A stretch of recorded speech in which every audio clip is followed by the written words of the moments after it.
Hi everyone, this is Total War Therapy and welcome back for your daily peel of Total War Warhammer 3. I hope that yesterday was not the day of the trailer, because as you know I will be traveling in Spain for a couple of weeks, and any new content and news like the trailer, I will basically will not be here to cover them. So I really hope Creative Assembly will wait still a couple of a week to release the trailer, so I will go back home to cover it. And today we can, but I still hope you can, of course, subscribe and follow me for all the videos that I will make, and for the videos about the new DLC that will come up when I will come back.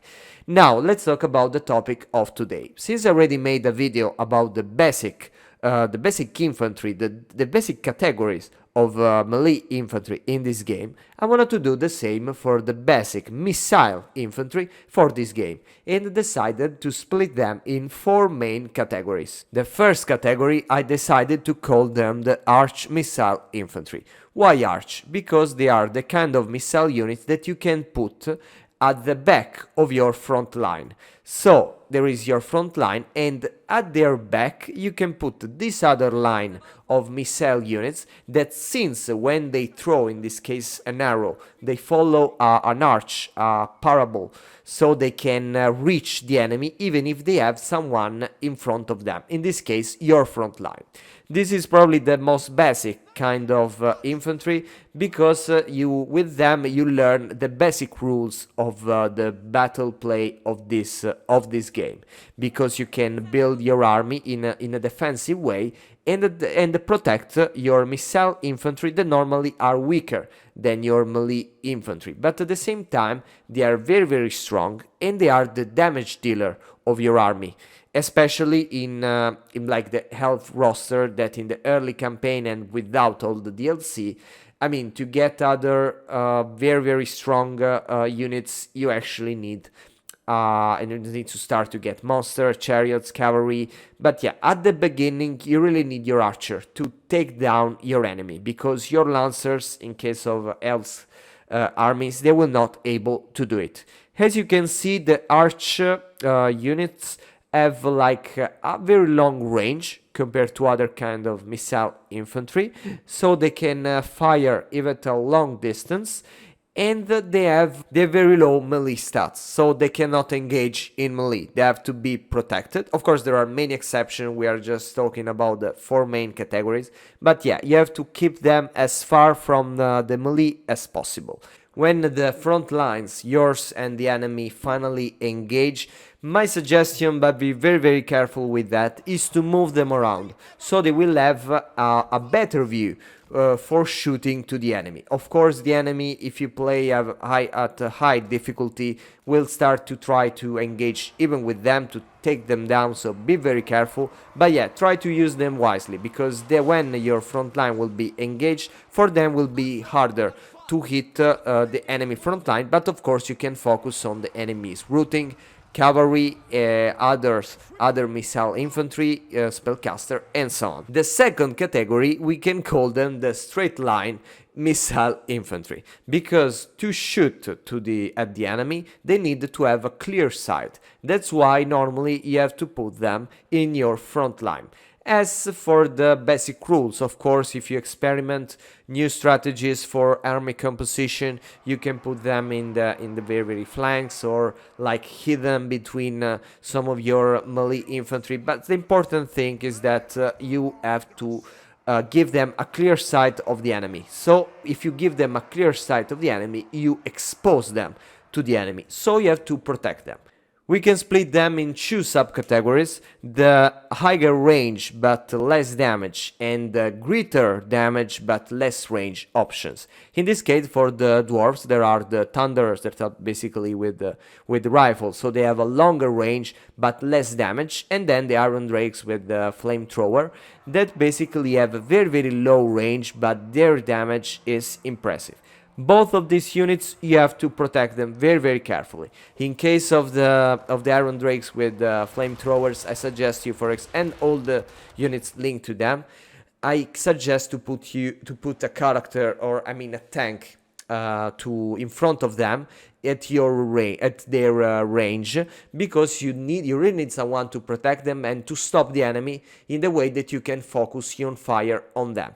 So the basic rule with this kind of units is, remember to give them a clear sight, because they are very strong, but they need to see the enemy at the face, and at the same time to protect them very carefully. You cannot just put them in the back and hope that the cavalry will not charge around, because if a character or even infantry of the enemy will find a way to come inside your army composition, they will get in trouble. So be very careful.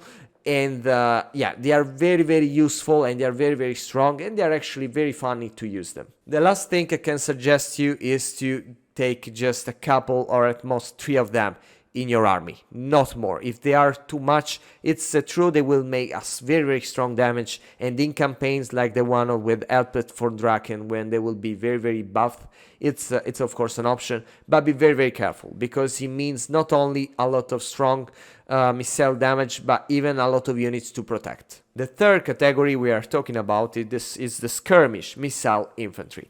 They are a type of infantry that is faster than other overall infantry, and they have better melee stats than than the pure missile infantry. They have normally the vanguard deployment, and they can fire whilst moving. Their role in the game is basically, in case there are not you will take you will take care of the other fast units in your opponent army, or in your opponent army there are not faster units. You can just put them in your vanguard and annoy the enemy before they reach your front line. So they're basically a skirmish unit, so you have to use them with a lot of micromanagement in a very versatile way. So just don't keep them stuck in one place, but let them move around. With the skirmish mode, they will move very fast, and at the same time they will shoot at your enemy, and if the enemy will finally engage, they will be strong enough to deal with them with not much trouble. They are not my favorite kind of missile infantry in my army composition, because I like to play defensively, and as I say, if your enemy has a very fast unit like cavalry, chariots, monsters, character, they will go down very easily, so you have to be very careful. And as I said, for the straight line in missile infantry, not more than a couple of them in your army. The last category I will talk about are the Stalk missile infantry. This is my definition for the kind of units that you can easily hide in the forest, or they have the ability to hide themselves around the map. They are very important units, because they give you an important advantage, because your enemy cannot spot them.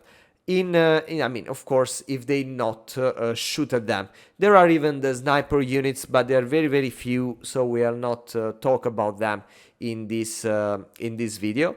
But yeah, basically, the way to use them is not in your army formation, but basically going around and try to flank your enemy to address their weak but strong units like artillery, or even take the missile infantry of the enemy from the back. They can be very useful, and the shades of the Dark Elves are a very good example of that. They are not that bad at melee. They can actually deal with light cavalry or other missile infantry, some characters, so they are quite good. And at the same time, they are very powerful at missile damage with a decent range, and they can really cause a lot of troubles. But if you have them in your army, remember, just don't leave them in